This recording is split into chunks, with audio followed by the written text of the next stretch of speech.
Muy buenos días, tengan todos ustedes.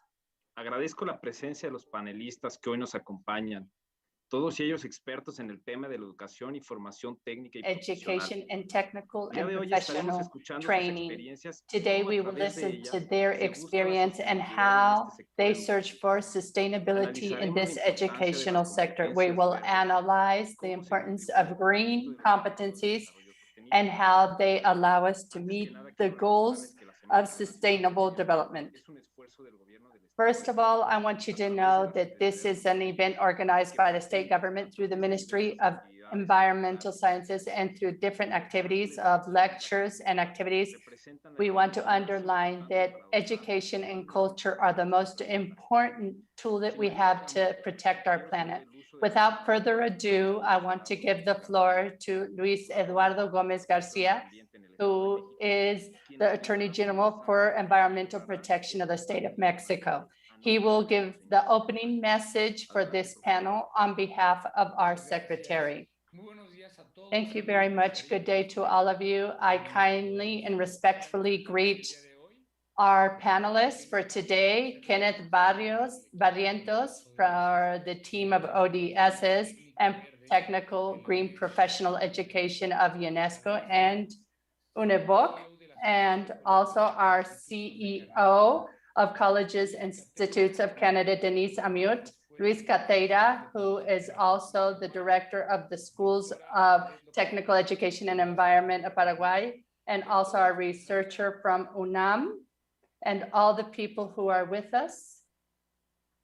I apologize, he has frozen up and I cannot hear him.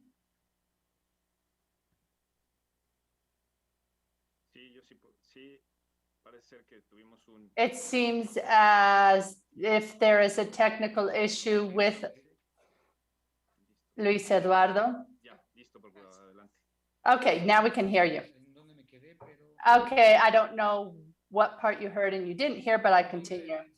On behalf of the Secretary of Environment, Jorge Escala Perez, I want to express our gratitude to the panelists who are here nationally and internationally in this very important panel. Surely we all agree on the fact that just like education is the basis of any modern society, today it's an essential tool to be aware of the environmental responsibility that we have as citizens of the world. As you know, many studies have shown that the behavior that we have as human beings in these 2 decades is fundamental for the immediate future of our humanity. Little by little, we will overcome the pandemic in the world. After this stage, I am convinced that the government and the means of communication will turn and look at the phenomenon of global warming in a closer way. It is true that this could help the society to have more information on the importance of protecting our environment, not necessarily of having a society that's more aware. In other words, we need to offer more information, but that does not mean that it's more education. That's why it's so important to generate a new way of understanding the dynamics of nature. And with this, a shift of paradigm, not only in the way of generating and conveying information and knowledge, but also in the way that we act of 7 billion people who inhabit this planet. These changes in the way we think and the changes in habits is fundamental for the nature, and it's more important today than any time before. And education is the most important tool for this task. In the state of Mexico, we have the largest entity demographically speaking, with approximately 17 million inhabitants. And it's also the second most important economy within Mexico. With indications of the Governor Alfredo del Mazo Maza, we have generated the conditions so that our development can be truly sustainable. And in terms of environmental education, we want to make sure that the habits of people in Mexico can have a starting point of ecology. Circular economy is one of these examples. Ladies and gentlemen, dear friends, I am convinced that to truly mitigate the effects of climate change, it's fundamental that each inhabitant of the world do their part. So let's do our part. And regarding this, government has a very important role in conveying this awareness, sharing education, and the necessary values to accomplish it. On behalf of the state government of Mexico, we will continue acting on the huge responsibility of offering our kids a better planet and to generate better and people of Mexico better results. And I give the floor to Abraham Nemed, who will begin in this panel. Thank you very much. Thank you very much, Mr. Attorney.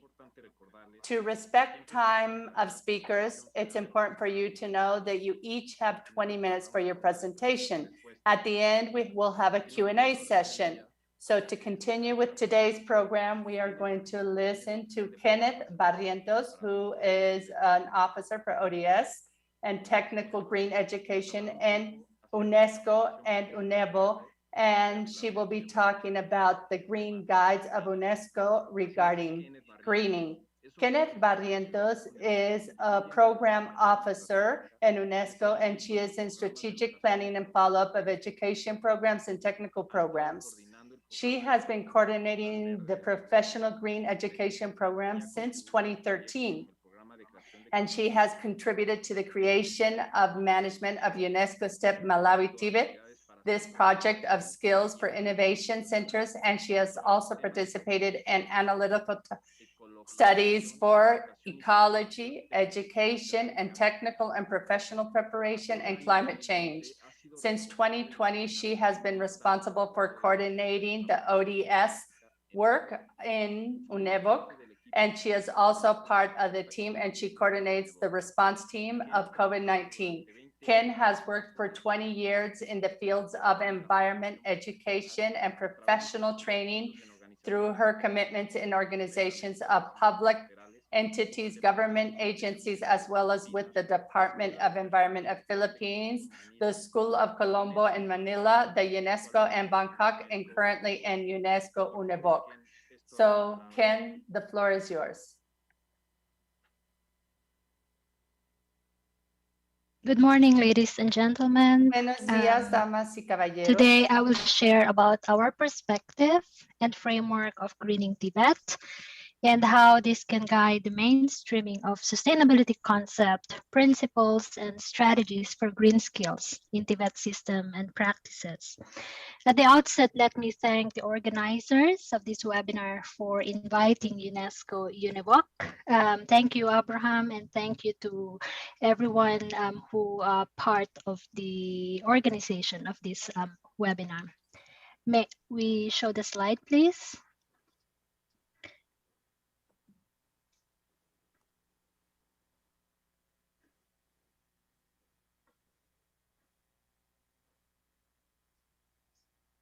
Okay, so allow me to speak in English for my input for today's discussion. UNEVOC is a specialized agency of UNESCO for Tibet, coordinating a global network of Tibet institutions. Next slide, please. In a connected world, we are being mobilized to act in solidarity with the global community and its goals and vision, which has been set up to achieve an inclusive development. For technical and vocational education and training, which I believe is equivalent to professional technical education and training in Mexico. This means that global goals are there to serve as guidance for shaping a new agenda. And these agendas should be able to respond to the impulses and trends in the labor market and anticipate the future skill demands that are needed for an inclusive development of the economy and society and sustainability of ecological systems. Next slide, please.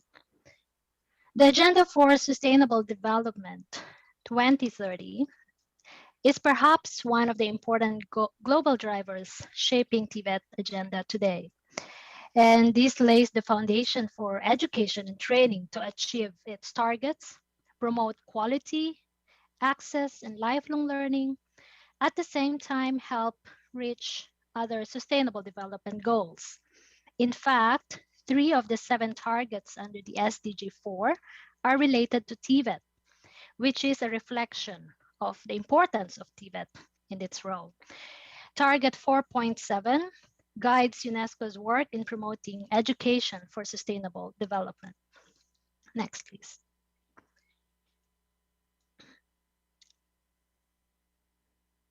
The other driver that I wish to highlight today is the Paris Agreement, which I believe is very familiar to many of you and a key document for many environment stakeholders that are attending our conference today.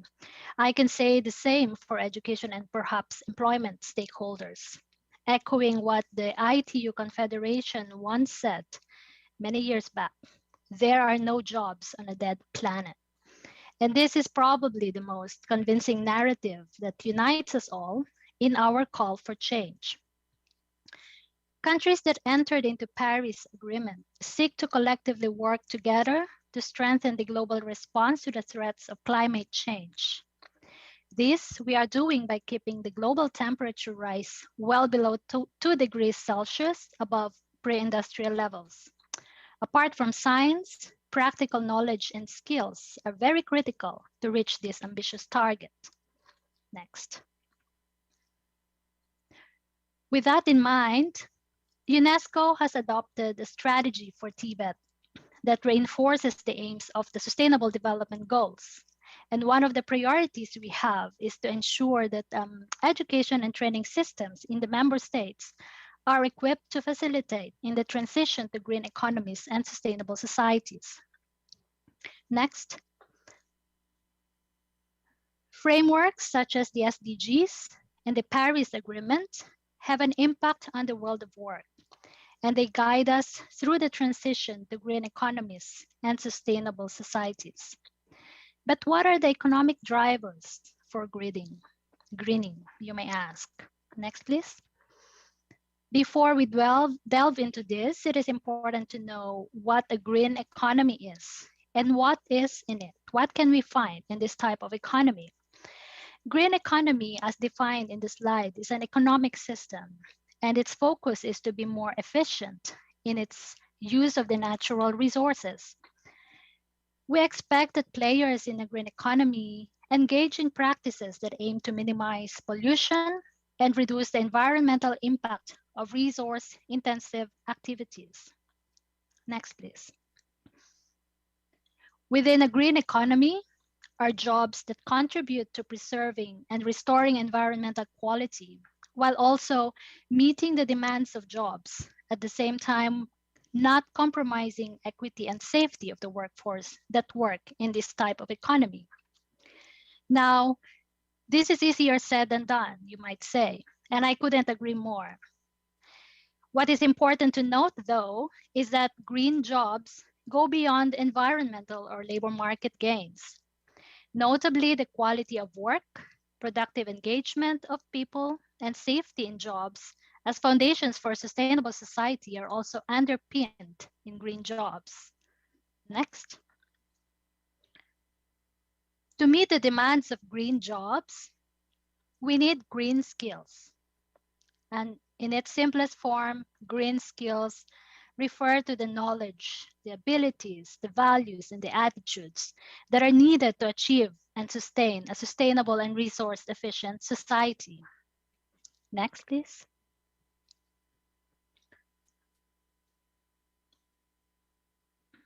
I can share with you that the UNESCO's work with an interagency group for green Tibetan skills comprised of the ILO, CEDEFOP, European Training Foundation, OECD, Asian Development Bank, and UNESCO being a coordinating partner, has looked at the green skills as in the form of a skills cluster.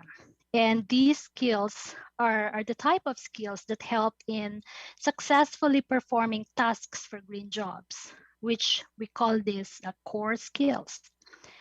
These skills, excuse me, include environmental awareness, adaptability, problem-solving skills, or decision-making skills. Another type of this skills cluster is what we call the transversal green skills. And these are the skills that can be applied across different sectors to make work practices greener.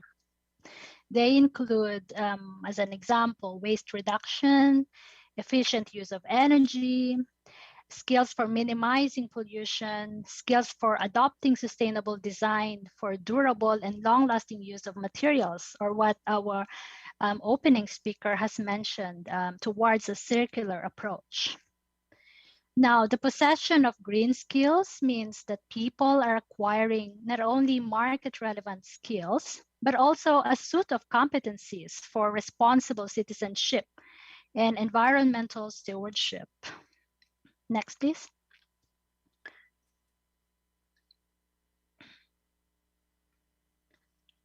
In the transition towards green economies, there is high potential to increase the number of green jobs and reduce the environmental impact of business practices. And consequently, these practices require green skills.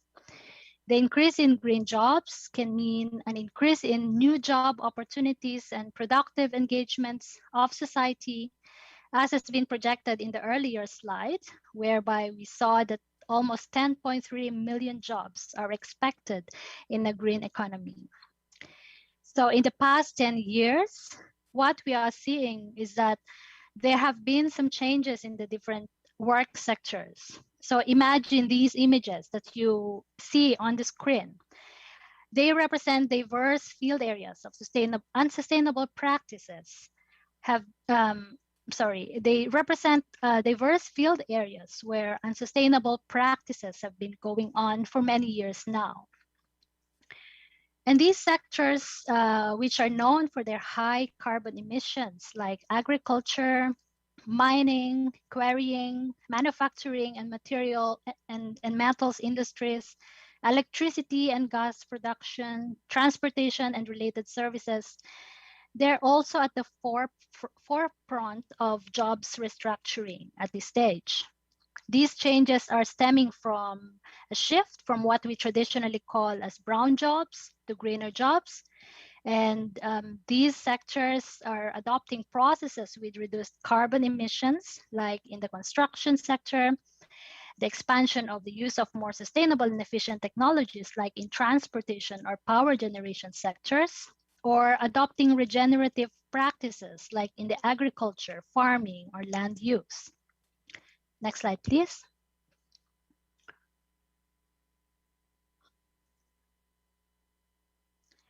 So with that in mind, the changing labor market landscape therefore requires the greening of jobs, which is the process of adapting existing occupations to the needs of a green economy. Next, please. And when we talk about green economy, we go beyond looking at the economic aspects only. Instead, we are increasingly pay attention to the societal demands for change in what people consume or what products are being made available in the market. For example, more and more people are raising demand for sustainable products, less plastic packaging, which are seeing a wave of mindset and behavioral change. And therefore, there is an increased demand for goods and services that meet these criteria. What does this mean for Tibet? It means that there is a need to develop the skills that can cater to the changing market demands based on emerging consumer choices. In addition, Tibet is called upon to become more innovative in its approach, which means Tibet should and can develop the skills that can support communities and make people capable to create new enterprises or sustainable ventures apart from simply meeting the labor demands of the market. Next, please.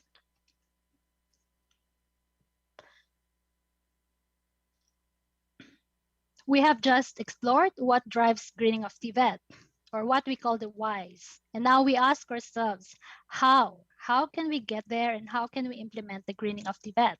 Next, please. The big question is, how can greening Tibet facilitate the transition? So as the term suggests, as you can see in the slide, greening Tibet is a process. It develops knowledge and practices that are intended to promote environmentally friendly jobs, to enhance decision-making at the level of individuals and businesses, and to support ecologically responsible consumption. Next, please.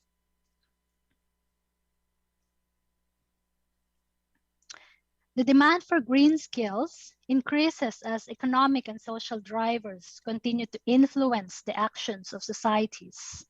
However, what we can observe until now is that the education and training systems response in many countries cannot keep up with this demand. Businesses do not always find the workforce that possess the skills needed to make the transition. And as a result, businesses are required to invest in more trainings, which are costly, when in fact, graduates have just spent years of their precious time attending education and training.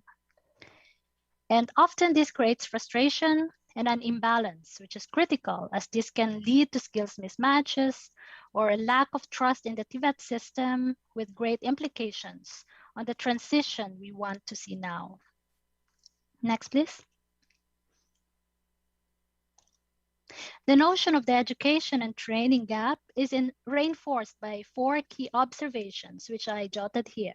So first, only 47 out of 89 countries surveyed by UNESCO 2 years ago have increased their emphasis on green and sustainable skills.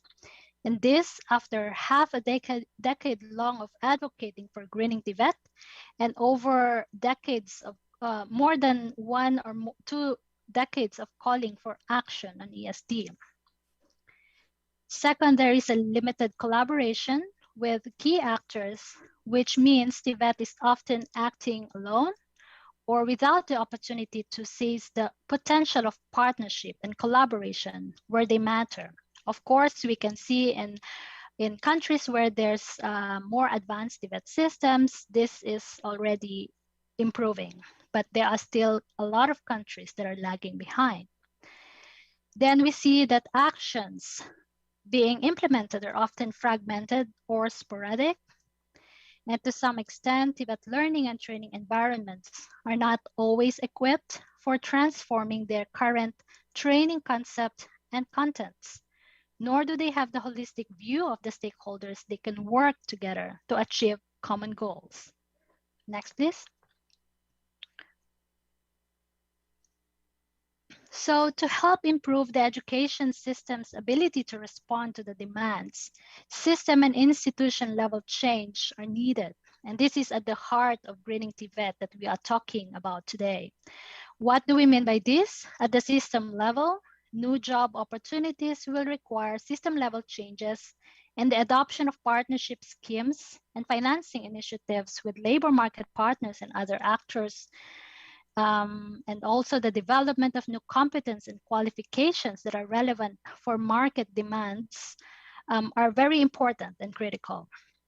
At the institution level, having sound policies means that institutions are equipped with the tools, the funding, and they can translate policies into very concrete practical actions. For example, mainstreaming green or sustainable contents into the curricula, or applying appropriate pedagogy and didactical methods to deliver training. Next, please. So greening Tibet as a whole institutional process looks beyond curricula, but also the whole institutional process involved within a given learning environment. And this approach is seen to produce holistic results.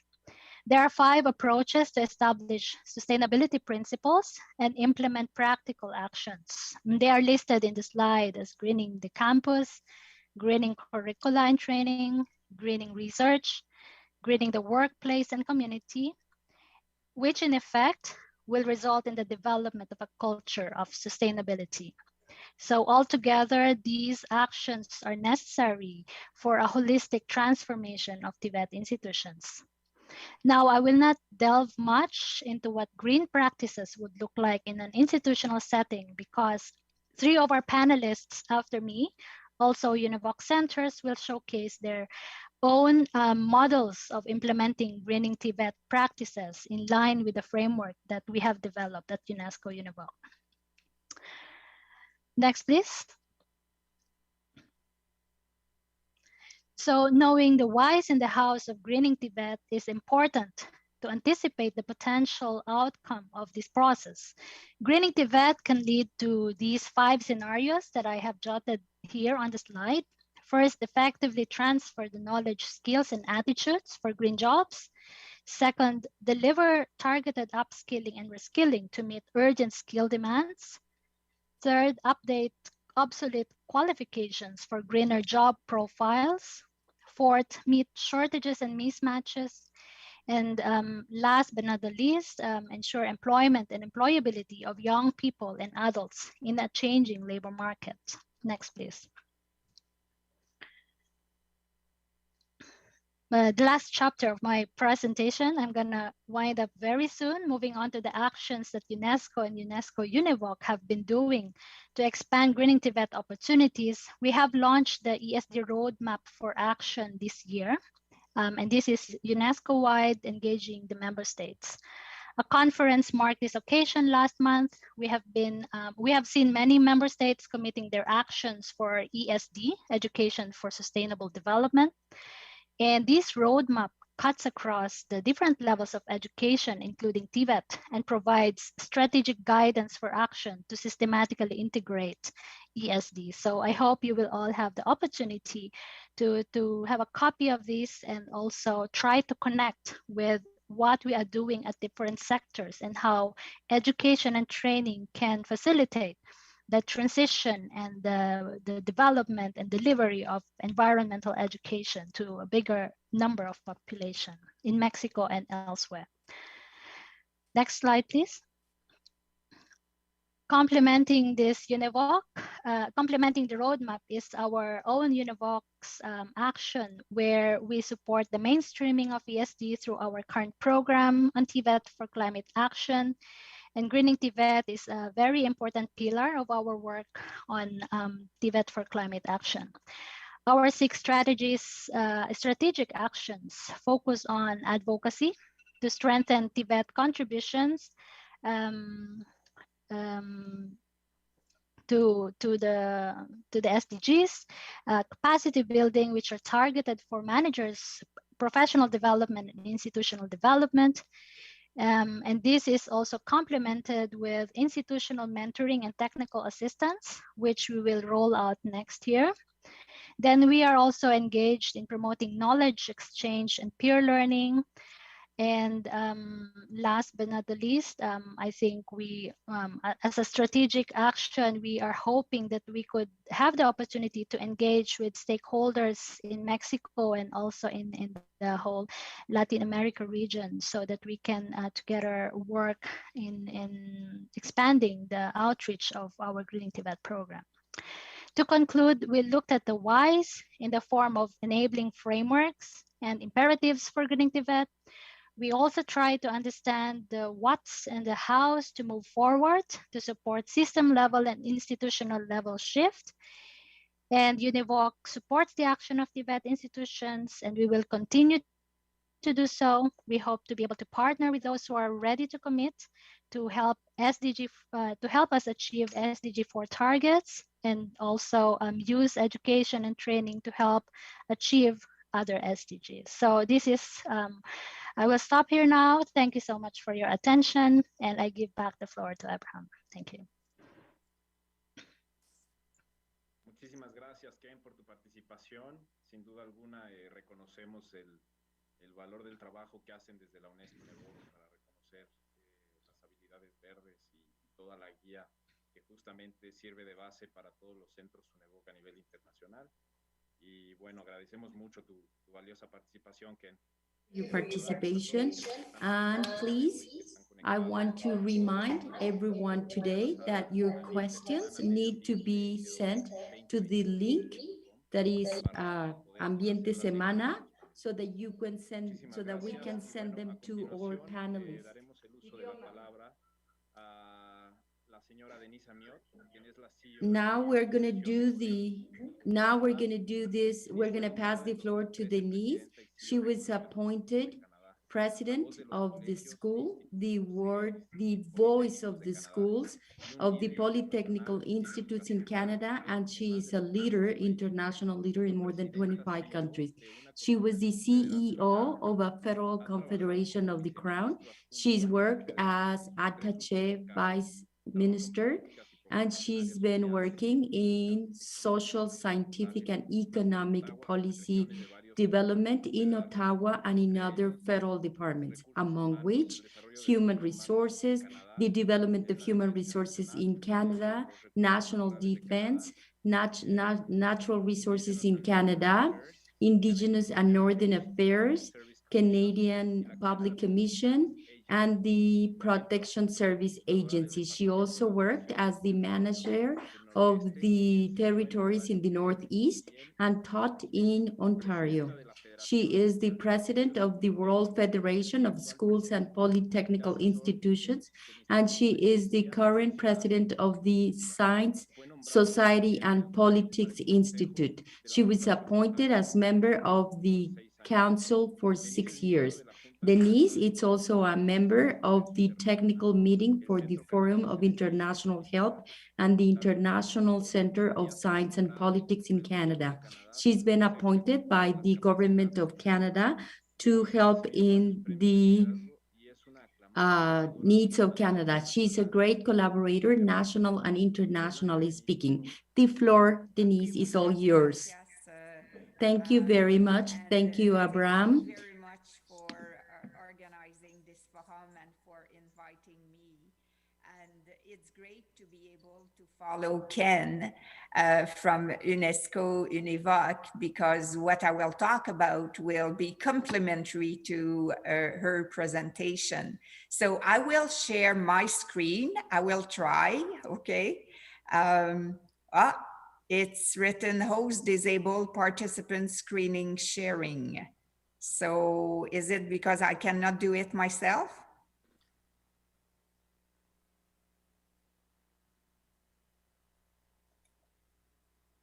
Okay, so it means, okay. Okay, that's good. I will, okay. No problem. Okay, so buenos días. Es un placer estar aquí con ustedes. Hoy prefiero It's a great pleasure for me to be here with you, but today I'm going to be speaking in English so that you don't suffer that much. So maybe first to tell you a bit about Colleges and Institutes Canada. I'm sure you can recognize the map of Canada. So I represent this association, which is the National Association of all TVET type training institutions across Canada. CICAN represents close to 140 Canada's publicly funded colleges and institutes. And of course, when you look at the map, we serve urban, rural, and remote communities all across Canada. Next slide. So I'm pleased to be here today to talk about the Canadian response to the disruption brought on by climate change.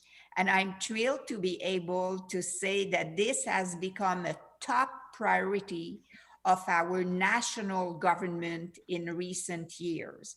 And there are a huge number of wonderful examples of how our post-secondary institutions, in fact, are responding to the opportunity presented by climate change while making the world cleaner and supporting a green economy in Canada. And so I won't repeat what Ken has said with respect to the 5 dimensions of greening TVET. As she said, we need a system-wide response to the challenge and the opportunity of climate change in each of the 5 dimensions that UNESCO Univox is talking about with respect to greening TVET. And to show to you just how Canadian colleges are seizing this opportunity, what I'm going to do today, I'm going to show you an example for each of those. And I should also mention that this has been a priority for us as an association also. And we first launched a pan-Canadian protocol for sustainability with our members, in fact, in 2007. So this whole topic is not news to us. So next slide, please. So the range, with respect to Green Campus, so the range and scope of initiatives related to the greening of campuses goes far beyond the low-hanging fruit of modeling good practices related to waste management or the conservations and reductions of energy and water resources. And there is a widespread adoption of what we called in Canada a whole of institution approaches to campus greening that seek systemic changes to policy, to procedures related to facilities management, but also campus operation. And it extends, in fact, into local communities through partnerships and engagement. And this is what often we would give as an example, for example, sustainable commuting. And colleges and institutes have been leaders in advancing the use of sustainable building technologies and integrating, for example, student life, academics, and community service in new kinds of crossover learning spaces. A great example is Cégep Limoilou's commitment. It's a Cégep in Quebec City to a green campus dating back to 2004 with the creation of an environmental action committee as a grassroots initiative involving not only students, but also professors. And of course, protections of the environment has now become a core value of the college's strategic plan, and it affects all areas of its work with a board that approved the environmental policy and action plan. This means students, employees, and professors work together, in fact, to create a green campus with green spaces, water management, air quality control, food waste recycling, beekeeping on the institution's green roof, and way more than that. And in fact, they were one of the winners of the World Federations of Colleges and Polytechnics a few years ago. So next slide is all about the green curriculum. So when we talk about green curriculum, this gives you an idea of how many programs. As you can see, our members have a huge range of programs that are tackling climate change. And curriculum and program development is in fact a core business for our colleges and institutes in Canada. And it is through curriculum innovation and program design that colleges and institutes respond to emergent needs, both in the form of flexibility and responsiveness in program delivery and in the development of new education and training content.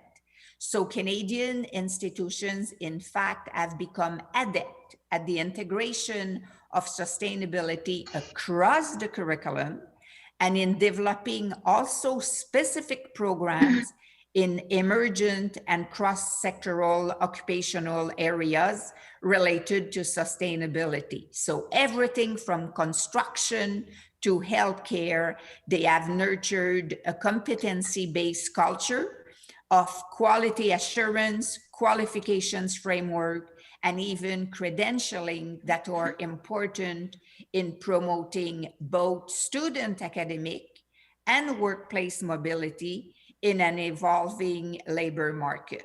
Next slide, please.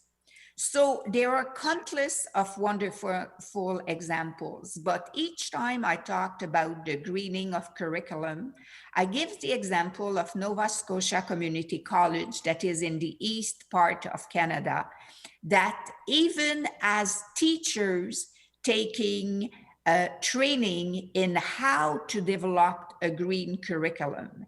In fact, it's compulsory to any employee that start to work in that college to take a 5-day, 39-hour faculty development that is devoted to the examinations of sustainability through the lens of TVET.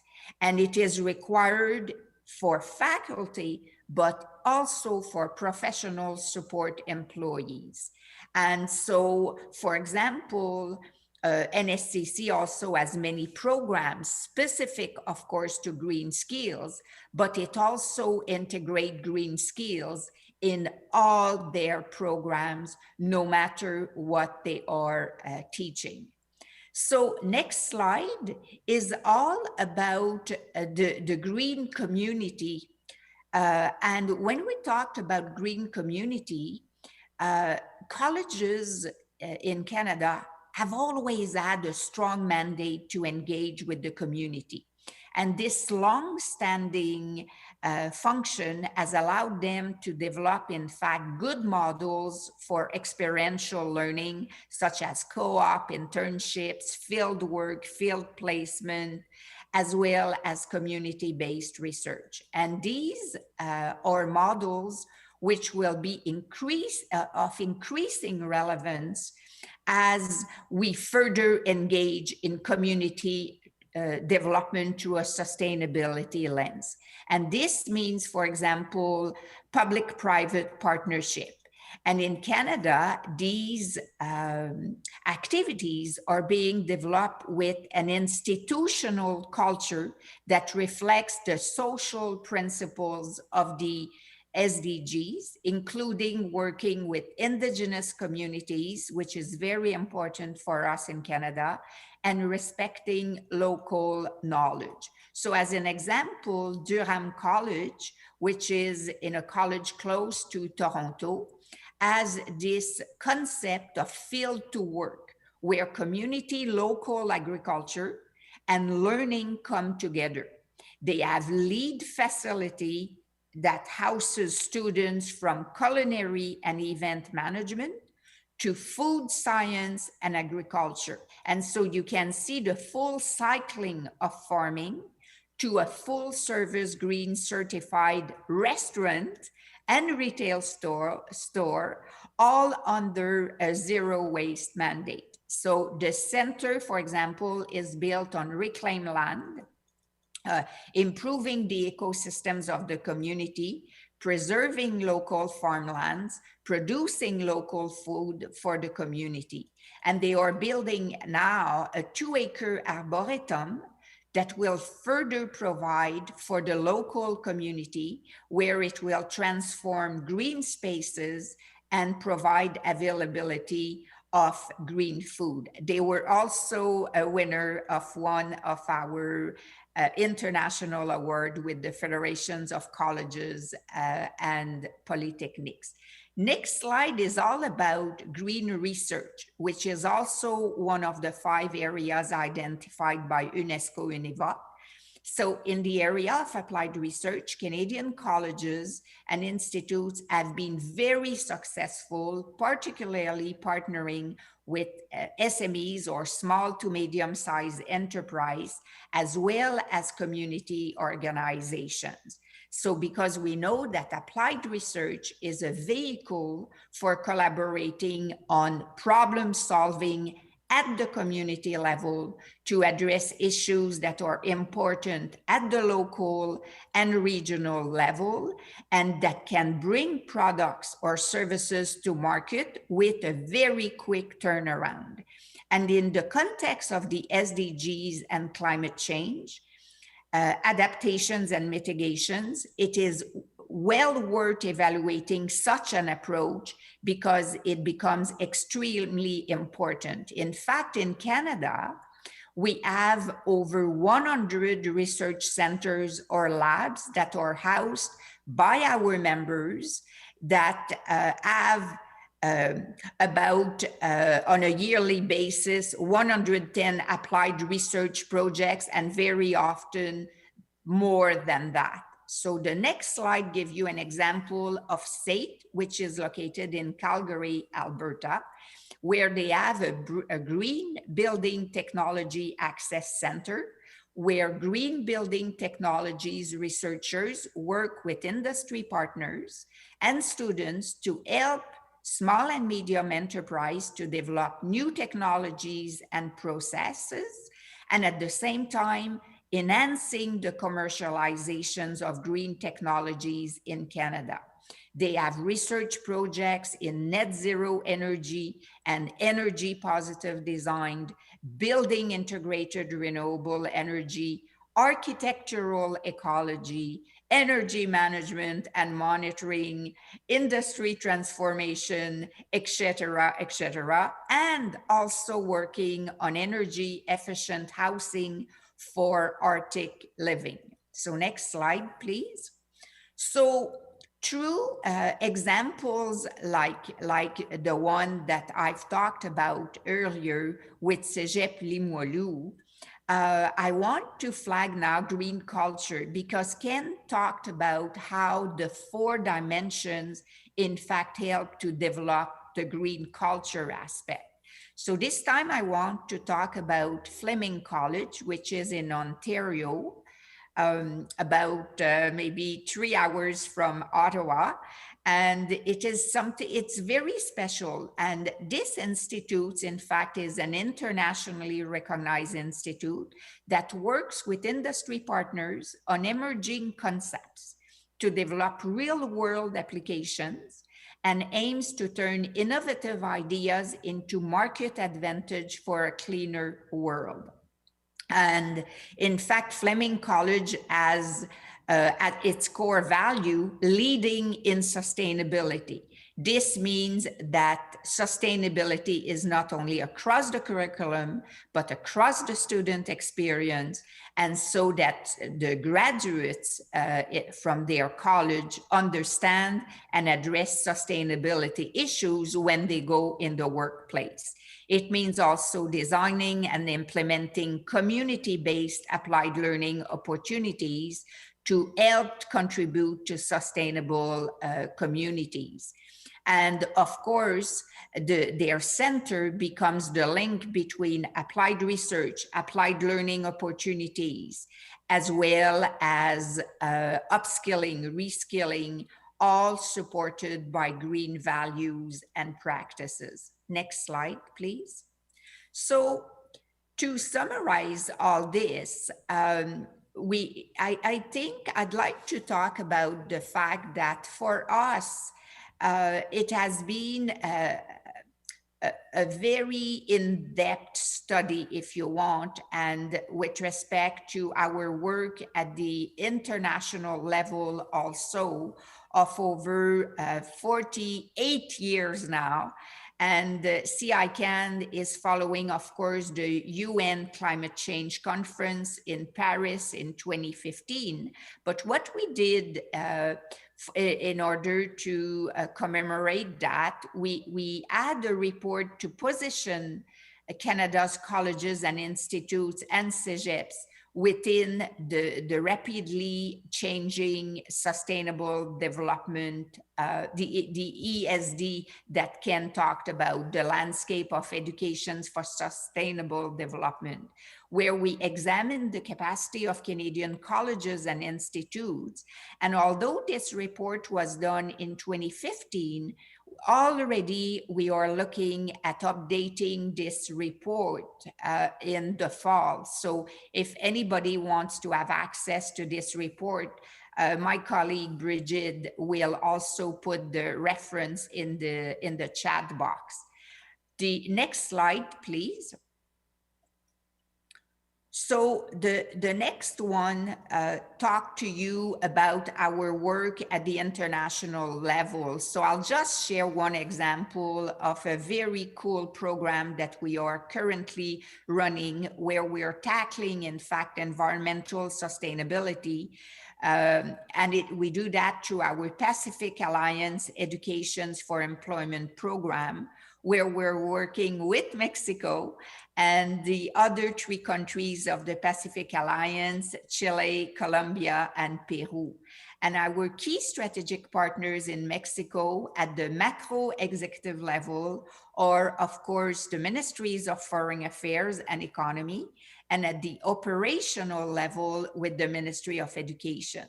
So at the institutional level, we are collaborating with the Technological University of Campeche and the Technological University of the Laguna Durango and the CONALEPS of Campeche and Durango, I'm sorry. You can see a brief description here of the work that we're doing, in fact, that is linked to the mining sector. And I'll take the opportunity to let you know that we have a webinar coming on October 28th, November 4th and 11th and 18th, that will be a collaborations with the Ministry of Environment, Mining, Energy, Education, and Foreign Affairs of Mexico, and the 3 countries of the Pacific Alliance. So again, Brigitte will put you the information in the chat box, but I do invite you to attend. Often we have thousands of people attending those webinars. So the next slide is, in fact, a very, very new report that we have published a few months ago. And it's the role of colleges, in fact, in leading the way to a net zero carbon. And you will see in that where we talked about a whole of country approach in order to show the different aspect that colleges can offer with respect to the developing of new skills, seeking new business opportunities for Canadian companies, innovating through scientific or technological solutions within a green economy. And of course, colleges have an extensive footprint across the country. And we believe that with the expertise we have in equipping learners with job-ready skills, and also with our applied research, it means that colleges are very, very well positioned to support Canada's transition to a net zero future. And that's why we in fact, published this report in April, in fact, on the World Environmental Day. And so I do invite you to look at it. We cover really 4 big aspects, 4 pillars in that: green skills for a net zero future, applied research and living labs, indigenous and nature-based solutions, and how we can leverage our campus. So very quickly, the next slide. In fact, this is a dream that we have. So if you have any ideas how we can make this dream happen. So our dream is, in fact, to create centers of excellence that are linked to advance net zero goals, and where we would have hubs that would become centers of excellence in the mining sector, forestry sector, agriculture sector, the waste management sector, where we would link all our members together working in those fields to share best practices. And our ultimate dream is to do the same at the international level, of course. So a pleasure to be here with you today. Don't hesitate to contact me if you have questions or if you have ideas of how we can put our dream to reality. Thank you very much.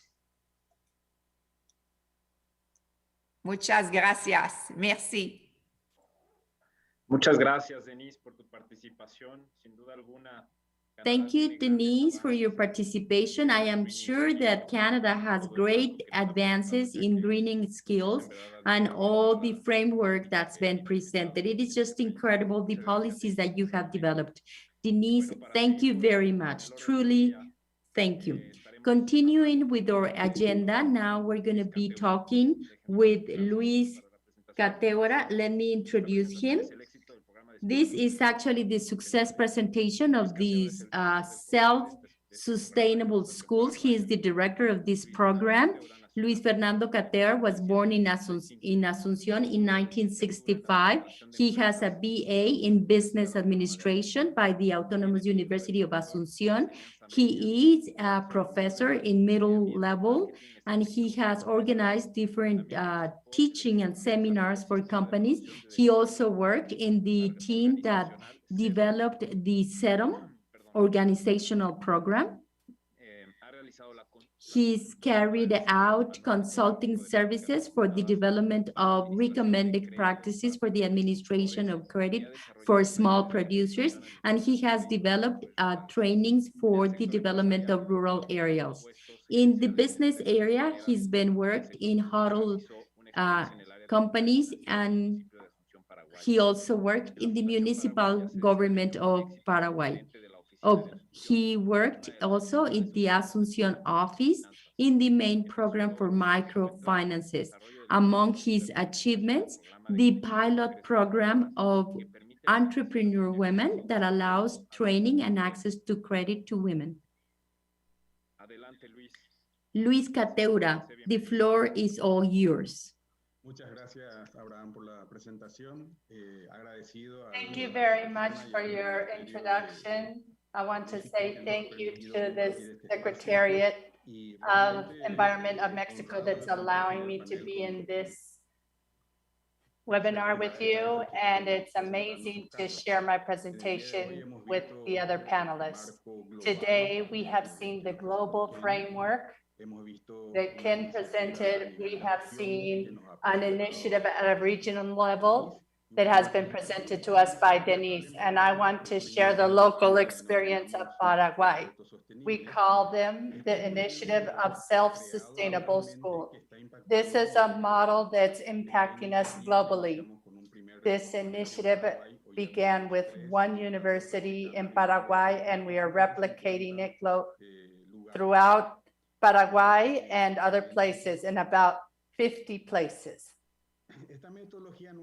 This methodology is based on a methodology that we define, learn by doing, selling, and winning. The main reason why we have defined this methodology is, first of all,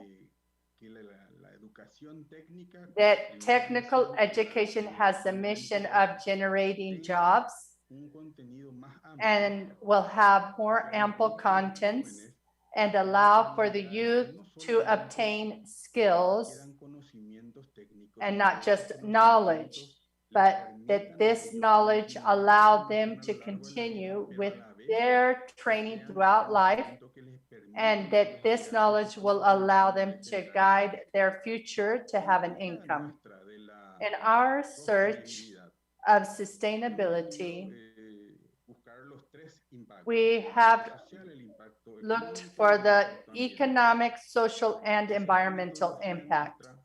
So this methodology, aside from lowering the abstractive levels that sometimes happens in traditional school systems, what we do is that the student is empowered and obtains skills. Just like we were saying, and Ken mentioned it in her presentation, the distance between the quickness in which the curricula is adapted and the needs of the employment demands, there's sort of like a very slow reaction. So this methodology for us is a methodology that's adapted to the market, allowing for two ways, allowing the schools to have an income, but also have a link with the employers to see what type of employees they need and prepare our youth so they have the skills needed. Based on the results that we define as excellent results, the great majority of our alumni are employed, or they continue studying in higher studies, or they continue with the process of creating their own business. Our proposal is focused on the school offering education that will allow us to be sustainable economically speaking, that will allow for the youth to obtain skills for business, to be entrepreneurs, to have skills for life, with a strong emphasis on soft skills such as communication and interpersonal relations, capability of resolving problems. And when they graduate, the students have to present a business plan that will be subject to credit, and if it's authorized, they can put it into practice. Generally speaking, our orientation when we look for a social impact is focused on students who come from rural sectors that have a low income. And we are going to be responsible for giving them that transformation that will allow them to have a change and like new toolbox for their life. And we also have follow-up after graduation to make sure that these students are being accepted in the labor market. Generally speaking, what we have identified as a problem of education, not only in Paraguay, but also other Latin American countries, has to do with two aspects. Sometimes what we offer in school is not relevant. And on the other hand, availability of resources. So these two issues are the issues that guided us in developing our model. So our model is considered quite innovative because it combines technical training where the students can receive technical skills with a focus on soft skills as well, because we obviously have to change our attitude and awareness. And we think that institutionally speaking, we are answering two questions. Number one, is it worthwhile? And number two, can we do it? And all the people that participate in this change have to ask themselves these two questions. The first question has to do with motivation. If there's not a motivation to change or a result to obtain, well, you're not going to make this change. And secondly, has to do with skills. Do we have the necessary skills to do this? This is the process of transformation that takes place in our classrooms. So, who are we working with in schools? Mainly, our focus is on young people in situations of vulnerability. And what we want to do is to generate agents of change, not just technicians. For example, in our school, we have hotelería y turismo, y en una de las escuelas tenemos educación ambiental. Entonces, no solamente buscamos que los jóvenes estén dotados técnicamente, también buscamos que se vuelvan agentes de cambio en su comunidad. We are not only looking for that, we're also working for these young people to be. Environmental topics, it's a reality, and we need to take care of it. So we not only need a level of knowledge, not only that we learn and teach them how to do sustainable businesses, but also that they change their habits. So with schools, because we are in middle level schools, we want the students to change these in their own homes. And not developing a whole new fires. For example, they want to clean in agriculture and they're burning up everything. There's a law that prohibits it, but it still is happening. So we think that we can be efficient with this change through our youth. And we consider and base our principles on UNESCO, and we included one additional pillar, all of learning to do, living together, and learning to do and be entrepreneurs for us is fundamental. That all of this have like a stamp that allows us to include everything, which is to learn how to earn money. How can we ensure that the knowledge can allow us to have a better quality of life? So our model of change means that by creating an environment, which is school, that the youth can be transformed. And through this process, they are going to have to acquire new skills, change of habits, and transforms themselves, not just in theory, but truly be agents of change in their community. And this should allow them to continue studying, because we're talking about middle school here. And the idea is that they can grow and continue with higher education. For us, it is fundamental that once they have gone through that transformation process, they can be skillful people for sustainable development, not only of their family, but also of their community. And so if this becomes a reality, we would have no more poverty globally, and that way we will have incorporated good environmental habits. So how does this work? Well, this works as a technical school where you have your typical classrooms with 4 walls where they receive the theory, but also we also have classrooms without walls, which we think are the ones that teach the most, where the kids can put into practice this theory that they have learned. But we do it within real business units.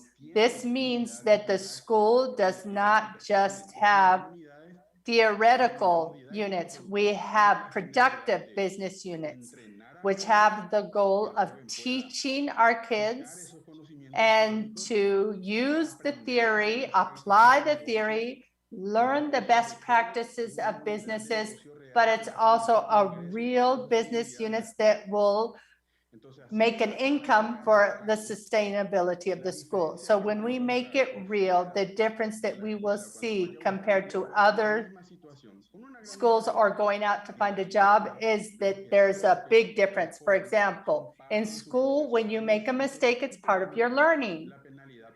And so any type of punishment is very low and you just do it again. But in real life, when you make a mistake in production, sometimes the punishment can be economical or you can lose your job. But since this is an environment of preparation, of training, the student can do it again. So it's fundamental for us that these two methodologies be complementary with soft skills that will allow the kids to acquire these skills, improve their capabilities of interpersonal relationships, and they have to participate in all the business units of the school so they can acquire all the skills that we have within our curricula. we have a shadow curriculum, which is entrepreneurship. And this is transversal to all the activities in the school because we think that it's a necessary skill so that they can adapt to changes. So, if through consensus, they do not only learn to produce, they don't only learn good practices, but they also learn to do budgeting, record everything, and in the end, this allows them to generate a profit. And since these kids, in their great majority, are coming from low-income households or small producers, it's very important for them to acquire these skills so they can transform the small businesses that they have at home, for example, and add value to the production. Because just through primary production, it's not sustainable. And for us to promote them and that they can prove that through sustainable business and protecting the environment, they can earn money, that's the way we think is the promotion of the environment is much more sustainable. Because if we just talk about regulations, there are few people that adopt them. For us, we have to generate change so that the youth can acquire these new habits and skills that don't allow them just to have a dignified life, but also at the same time protect the environment, take care of our planet, and that is the focus that they learn in the schools. So, how does this model work? And like I was already stating, within the schools, we have micro enterprises. For example, our orchard is commercial, but it's organic. And then we have, for example, our production area for milk. Our system has incorporated reforesting with a silvopastoril system, and the new woods include the grass so that the animals can eat the grass, and it has a double purpose. So we balance it that way, and we can show how the exploitation can be much more profitable. The care of soil is fundamental, not only to extract, we have to feed back to the soil because it's our capital. We have to have an awareness that we develop among our students so that the students take on ownership and be agents of change. The model is recognized by our Ministry of Education, so that means we can give them a certificate that is nationally recognized, and that way they can continue on with higher studies. But there are two aspects that are important here. We are generating young people that are agents of change in their community that are going to allow for their own family to change. And since the school is self-sustainable, we can guarantee education forever. So this is the model that I wanted to share with you. We are also a new center, and we are very honored to be part of this network and to be able to incorporate these guides that are developed nationally and globally. And if you have any questions, I will be glad to answer them. Thank you. Luis, thank you so much for your participation. We are very happy to hear all the things that you're doing through the Fundación Paraguaya. Now we are going to give the floor to Arlet Lopez Trujillo, who is researcher of UNAM. She is going to talk about environmental promoters in urban sustainability. I want to tell you a little about her. She studied in the Autonomous National University of Mexico. She was the founder in 1974 of the Center for Studies of Flora and Fauna in the commission of the ex-Lake of Texcoco. She has been a professor for 34 years in UNAM and also in San Ildefonso's. In the Faculty of Higher Studies, Iztacala, she offers 4 subjects, and she begins academic activities as the head of section and the head of the biology degree.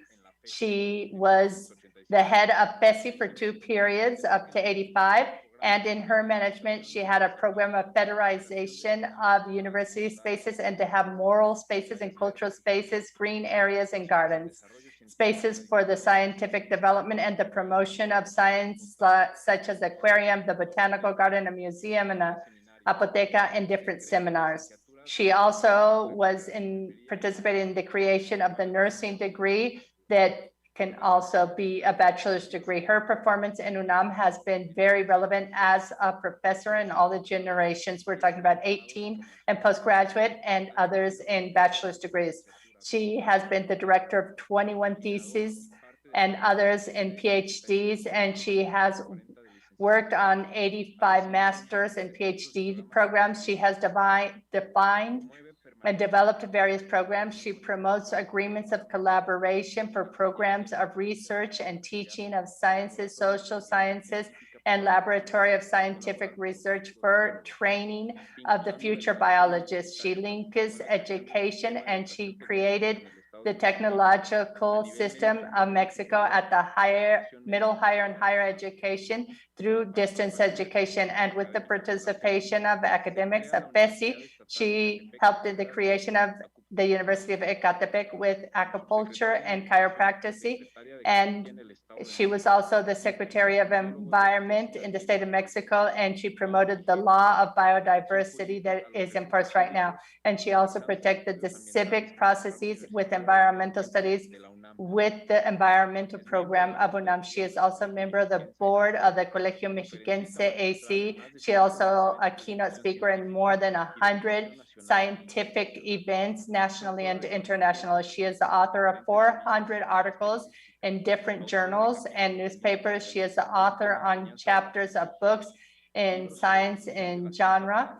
And she also has worked on science because she is the author of 8 books of science focused on biology.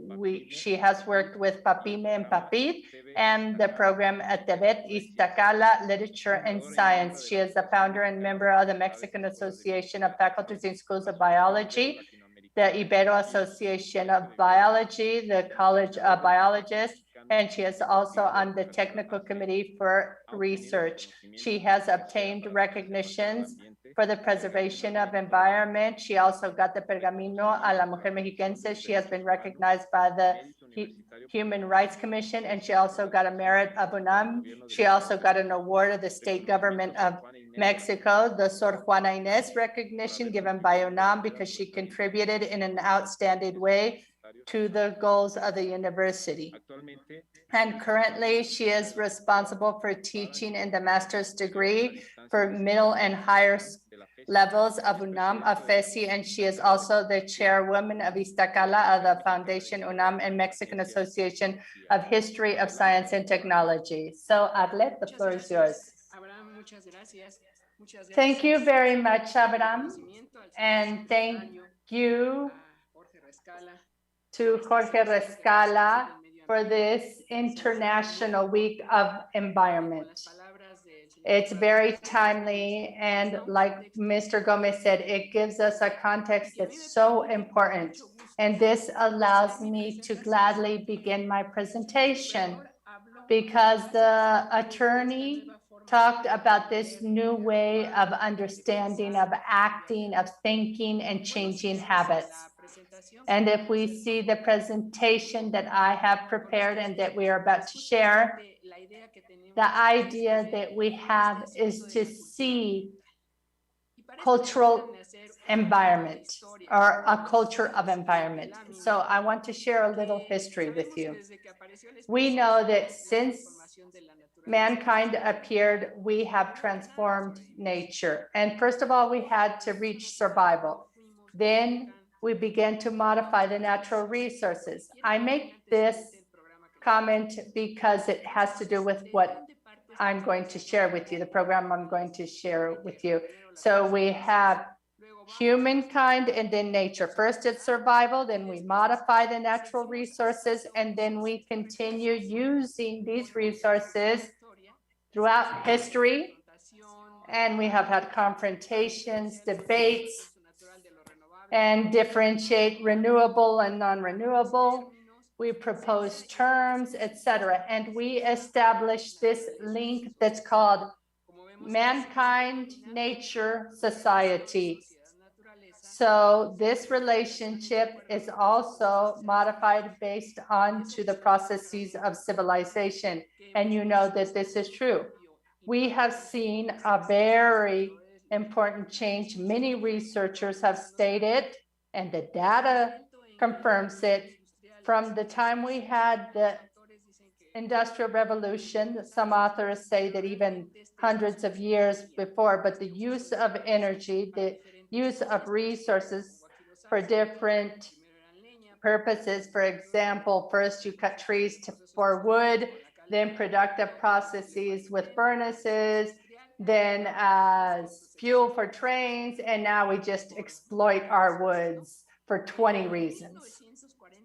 In 1949, we're talking about 82 years ago, the Scientific Conference on the Use of Resources begins to use this topic of exploiting our resources and running out of these resources, but it focuses on its benefits of social economic development, but they are not concerned with preservation.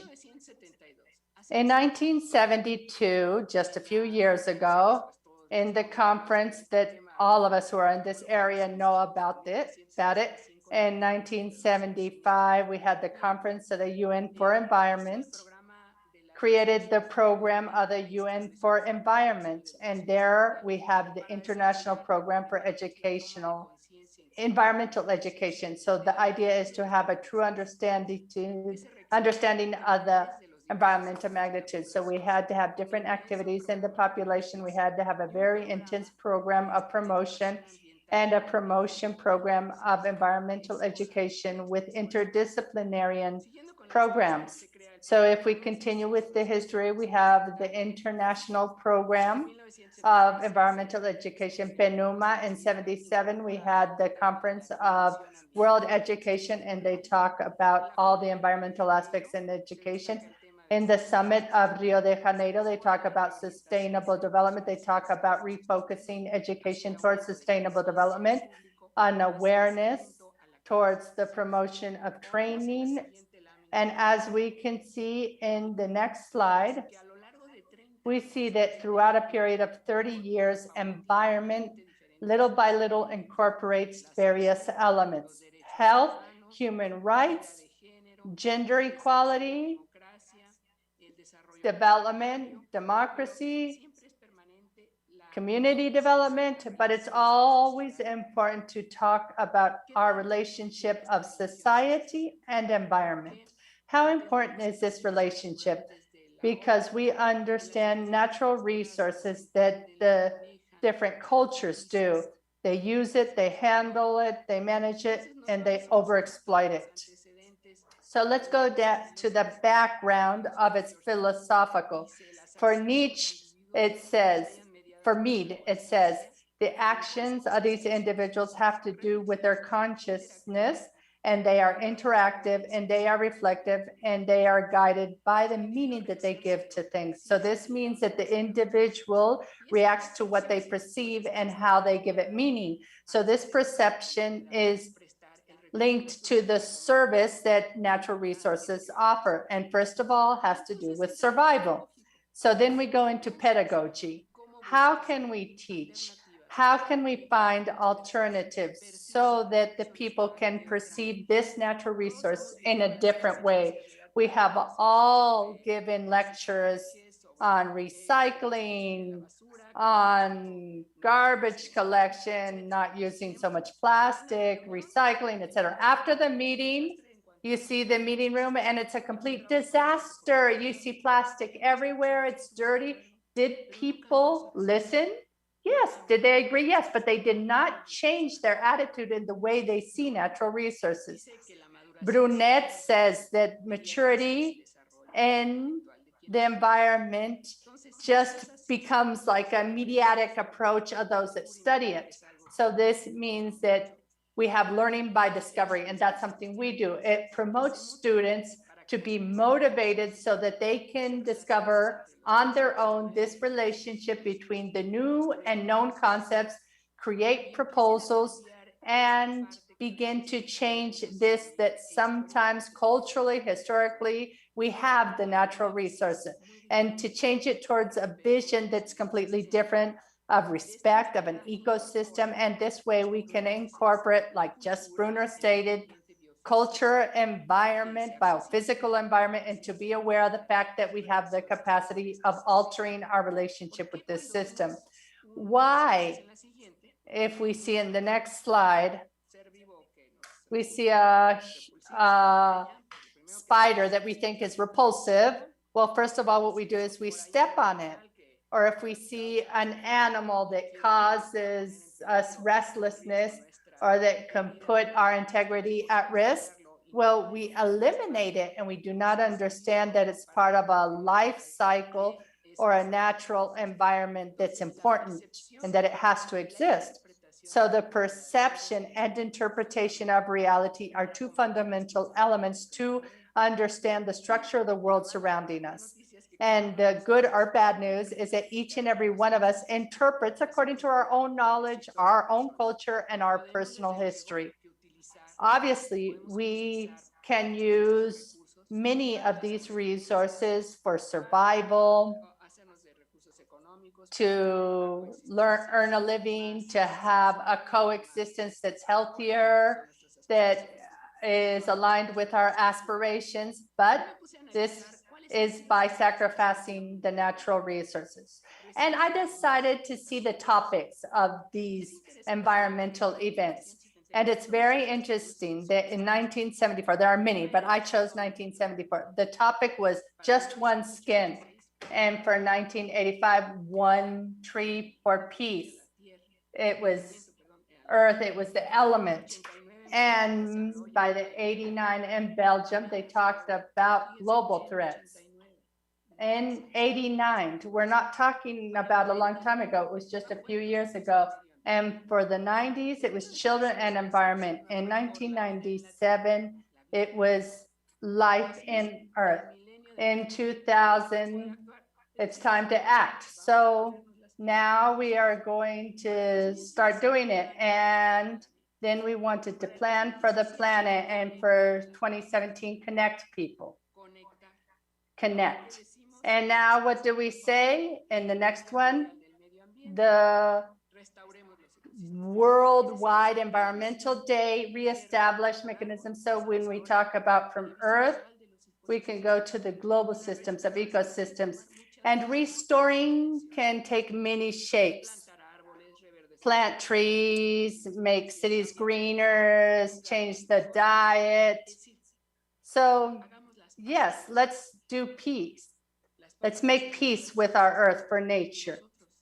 We are the ones that have used nature in a bad way. And how have this happened? One of the fundamental factors is our growth of demographics. Here we can see how we have increased, and we will continue increasing in population in the metropolitan area, which is where our beautiful state is. And we see where the increase of the metropolitan areas is huge, and the demand of resources is quite high. People are focused more and more on this. And we had areas that we considered nearby areas that were rural areas. Now they are abandoned. And these are resources that are now being used. And in the next slide, we see that it's not just in our state, but it's also worldwide. So how can we change these attitudes, these ways of understanding resources, this relationship that we have with the environment? If it's so anchored in historical and cultural perspectives. In the next slide, we can see under what circumstances we have been teaching the respect for natural resources. When do we focus on the importance of its care, the risks of its deterioration? When did environmental education concepts appear? Not just to understand resources to handle them, but to understand them. So in elementary books, we have analyzed how we're teaching. And before the modification, but up to now, what we have is that we see that we all use and discard things. And that's how we do it. In the fourth year, these are the different topics that we have. In third degree, we use, we discard. In fourth, we talk about human beings. In fifth, we talk about human beings being part of ecosystems. And sixth, where we come from and how we live. These are like isolated topics.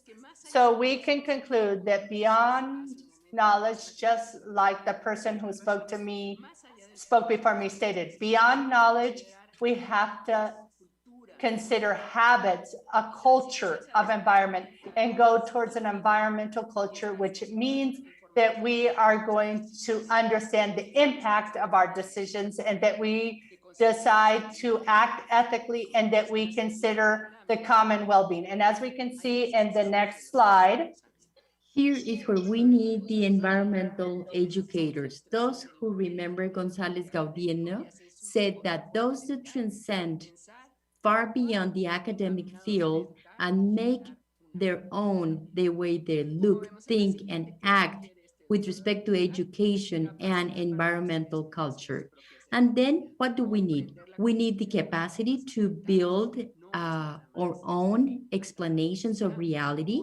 It is not only to plant trees. We need to know which trees, what type of trees, in which type of soil, and we need to talk about the basis in order to understand the dynamics and to build a new language. For this purpose is that we created this program that is called Environmental Culture for Community Development. We have the participation of 3 different institutions. We have students, we have teachers, and we also have environmental education centers. We have the Higher Studies School of Iztacala UNAM. We have the General Coordination of Ecological Preservation and the CONALEP located in the state of Mexico, Gustavo Vaz. The purpose was to further the environmental culture by furthering a change in attitude so that students understand that it is all an organized system. This program has been structured, taking into account the participation of young people, because they are the ones that are willing to accept this new concept, give meaning to it, and carry it out. So we invite the students of the BA in biology in the last semesters. They perform at the Laboratory of Research in the FES Iztacala UNAM, and they also worked and gave a training to the students of the CONALEP, and the students of the CONALEP gave trainings to the students of the first semester in CONALEP and basic education in the state of Mexico. We have the whole progress and process here. The higher level students became the teachers of the middle level students. The middle level students became the teachers of the students of the basic system and the first semesters of CONALEP. So it's quite an experience for all of them. As background of this program, this is our 3rd year. In 2018, we had the support of the Tlalnepantla municipal government, the German Cooperation for Development, and the same, the General Coordination for the Ecologic Preservation, the CONALEP, and the FES at Iztacala. This is what our students did, the first ones, from 17 to 19. We had 112 at the beginning. I'm sorry, we had maybe 12, now we have more than 91. We worked in different type of trainings, they taking into account their own responsibility because they were going to become the teachers of kindergarten and elementary school. So we started with the concept of the origin of life, how biodiversity started, how some of our species extinguished, and then we worked, as you can see here, with the program, with the training. We talked about the origins of the universe, the history of natural resources in the municipality where the activity is being carried out, how it was before, how it is now, what's their ecological print, Do they know their trees? How contamination impacts biodiversity, water, soil, air, and energy, the Guadalupe Range, and what are you going to do about it? We gave them techniques and strategies to have an appropriate presentation of the topic and the subject matter. Here we have some examples. This is the Quetzalcoatl Elementary School in Mexico City. These are middle level students, as we can see in the following slide. They are now training their basic students. They are raising awareness in children on how living beings coexist with humans. And the important thing that they need to understand that they are a very important part of this vital cycle. These are some of the teachers and some of the students that participated in the assessment process. We analyzed if the project had worked, if awareness had been raised, and these are the results. The elementary schools had some answers that were not random. Their will to do something, to respect animals, to not dump trash, to plant a tree, etc. These are the questions that we did, that we asked. How do you see your environment? What are you going to do in order to stop environmental deterioration? And we created this new program that I've been telling you about. This is the 2019-2020 initiative. And now the activity that is being done in person and remotely. The pandemic got in the way. But we started with live and then we continued remote. And we have 92 students participating. Here we have different pictures on their work and when they were live and when they were remote. As you can see, they all participated. So as part of the program, we believe that a special project needs to be created. And this is our project, pollinizers. Why? Well, here we see that this refugee garden for pollinizers, it's like the closing of the PABU program, but it's actually a teaching activity. So the teachers and the students at the CONALEP can promote these green spaces so these pollinizers can find a place to eat and continue their work. With this type of green areas, we can raise awareness in future generations. So we can see how the network started. This is a network that is organized by the General Coordination of the Environmental Coordination, which is associated to the program. This network already started in a given area. Here we have some examples with other gardens in other parts of the state. As you can see, we are mostly concerned that many of the living beings that go to that garden leave the garden like this bee, full loaded of pollen. We are also receiving the important support of CONALEP from the state of Mexico in the possibility of creating one garden in each one of the campuses. With this program, we have had the participation of teachers, students, authorities that have all worked in the concept of environmental culture. How do we change the way we look at the resource? I ask myself, and after 10 years of being working on this topic and the United Nations program, what's going to happen after 10 years? Are we going to rehabilitate and who is going to do it? We need to plant this change of culture in young people because in 10 years they are going to be 28. They're going to be the ones in charge of continuing with this program. So I close my presentation by saying what Henry David Thoreau said: in nature we find the preservation of our world. Thank you very much.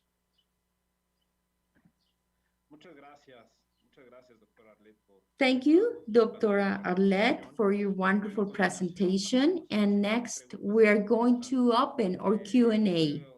We have been able to select questions from the chat for each one of our panel members. So I'll start with the first question, which is for Kenneth And it says, how does UNESCO Univoc promotes the green initiatives through the distant and different training centers, and which have been the challenges to further those initiatives, knowing that the environmental policies in each country are different?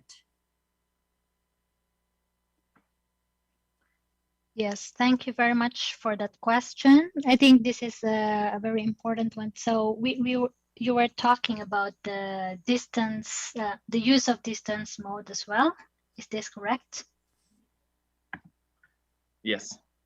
Yes, okay. So we have been working with a network of Tibet institutions, and as the colleague that posed the question very rightly pointed out, that there are different entry points and level of participation and engagement from the different institutions, knowing fully well not only the environmental policies are different, but also the education structures and the interactions between education, environment, and other related policies. So what we try to do is, from a global perspective, we create reference framework, as has been referred in the several examples presented by our members earlier from Paraguay, from Canada.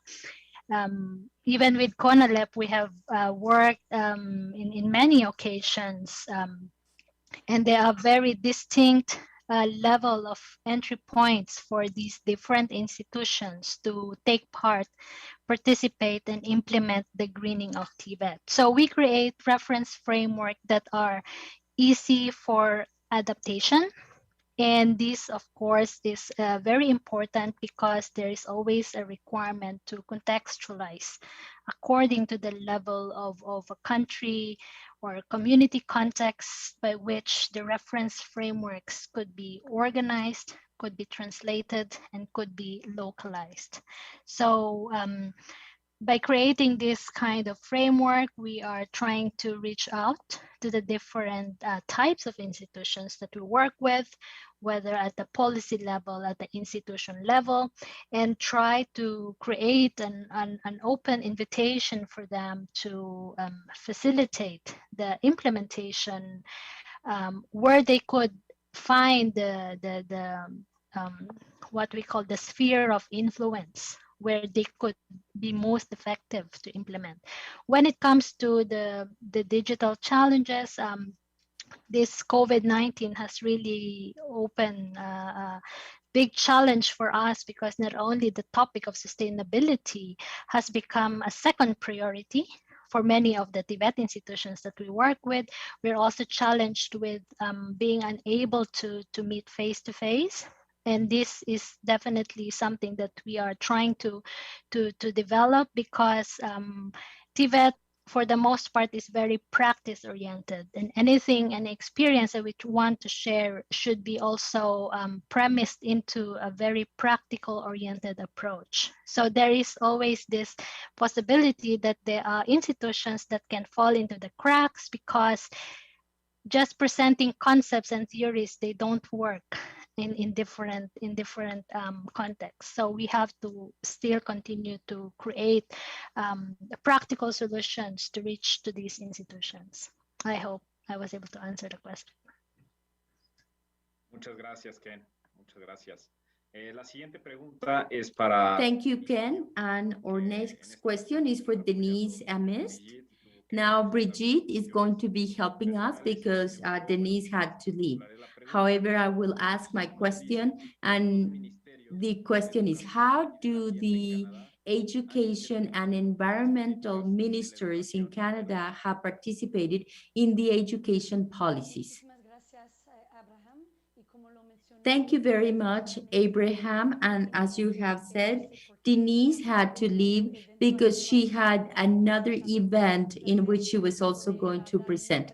It is a great pleasure for me to be able to speak about on behalf of SICAN.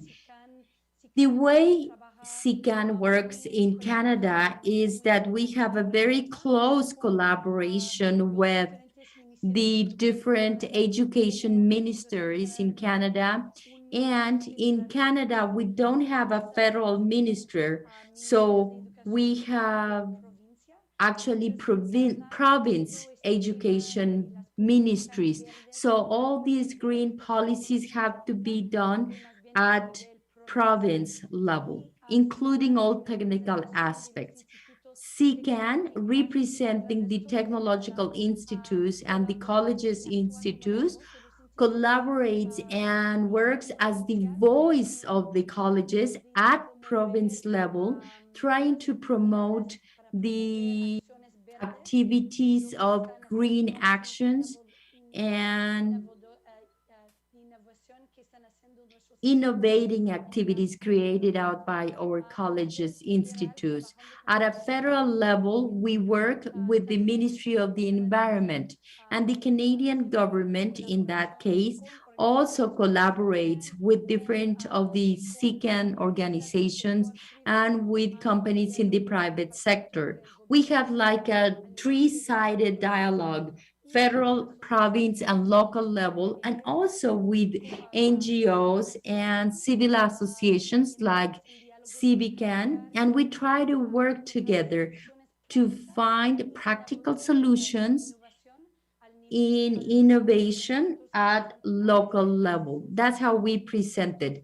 The all of the institutions are local institutions, so we do have a lot of collaboration among all the institutes. Thank you, Brigitte, for your kind answer. Our third question is for Luis Cateura, and they say, besides the income that you receive from productive units, do you have any funds that come from the government or other sources to sustain the schools? And if that is the case, what's the percentage? And how do you give sustainability to the curricula from the point of view of updating it? In the case of our schools, no. Our schools do not have state official funds. We are only private schools. We decided to work with private schools because in that way we can isolate a little bit our program and we have more freedom of action in the development of our schools. So we work with projects and we present our projects to international bodies to develop new units and so that we can incorporate new technological goals in our campus. But no, we don't have any additional help for our teachers. Whatever is created by the campus, we have the obligation to create as much as possible to meet all of our expenses. There are schools that have not reached 100%. There are some that have, but most of them are in 80%. And that the ones that have achieved 100% maybe has to do with the type of businesses and the profits that they generate. But for us, more than financial sustainability, we want to develop the skills in the students so that they will continue using the model in the future. Thank you, Luis. And now we pass our last question to Arlette. Do you think that it is necessary to do a deep analysis of the environmental subject that is given at the basic level? What do academic institutions need to improve in order to change the environmental attitude and culture? Thank you very much. A very good question, very interesting question. Actually, I wanted to start my presentation from the theoretical analysis and assessment that we started at the university, and I have worked with it during all my professional career. Why do we understand things differently? Why do we think that if we don't see something, it means that it doesn't exist? And if we discard or trash into the sea, we don't see it, so it doesn't exist anymore. Why? In the different assessments that we have carried out, not only in our country, but also globally speaking, we have talked about specific descriptions. what's a habitat, what's an ecologic niche, what are the species and what are their differences. However, we have not been able to understand or explain why a tree is important, not only because it gives us shadow, but also everything else. And this goes far beyond the academic area into this area of interpretation. Interpretation can be created if we have feelings and emotions for our natural resources in this case. So how do we do our research? By doing that, I think that the development of an environmental culture needs to begin by helping the person to understand his or her environment, how she or he receives profit from the environmental resource and how to keep it and preserve it. But we cannot do it if we don't really understand our natural resource in question. So I think that we do need to change the way we promote the environmental culture. We need to do it in a way in which our consumption habits are changed and our relationship with the environment changes. We always work in 10 years and 10 years, and really nothing really happens. Nothing important really happens. We only have 10 more years, and in these 10 years, we need to plant the will for change in our young people. So if we are going to do something, if we're going to change something, we need to include these elements so that we can have a good relationship. Because actually the pandemic is just an example of what we've done with our natural resources. And I think that these situations are going to keep on repeating themselves if we are not aware of the impact that we have in the environment. I believe that in CONALEP, we are having important breakthroughs. Young people are actually reacting actively and with positivism. And that's the change that we need to achieve. We need to learn to respect our environment. Thank you. Thank you to all of our speakers. And now to close our panel, we're going to have the final presentation of Luis Eduardo Garcia. He is the attorney for the environment in Mexico City. Thank you very much. First, I want to say thank you to the panel members, to Denise, to Ken, to Luis, to Arlette, and of course to Brigitte for answering the question of Denise.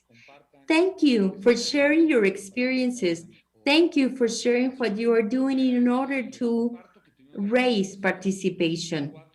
We had the participation of four countries. We had people from Mexico, the United States, Peru, and Spain. We have more than 3,000 people following our platform during the presentation and during the whole week, the International Week of the Environment. Facebook, Twitter, and YouTube with more than 1,400 registrations. I also want to share with you that we have recorded this panel, so it is going to be available in our webpage that is for the Semana Ambiente Edomex. If you want to look at it, you can see your presentation in few weeks. But before we say goodbye, before anything else, I also want to say that we hope to see you again in our next panels, June 16 at 1 p.m. And we're going to be talking about science and technology and its management in environmental resources. We are also going to have the participation of international panel members and translation for them. And on Thursday, June 17, we're going to talk about culture and the environment. As you can see, we have more than 50 events, remote and live, that you can also check in our webpage. Thank you very much. Thank you for being here and have a wonderful day and an excellent Tuesday. A wonderful day to all of you. Thank you. So with this, we come to the end of our panel. Thank you to our international panel members and have an excellent day. Thank you, everyone.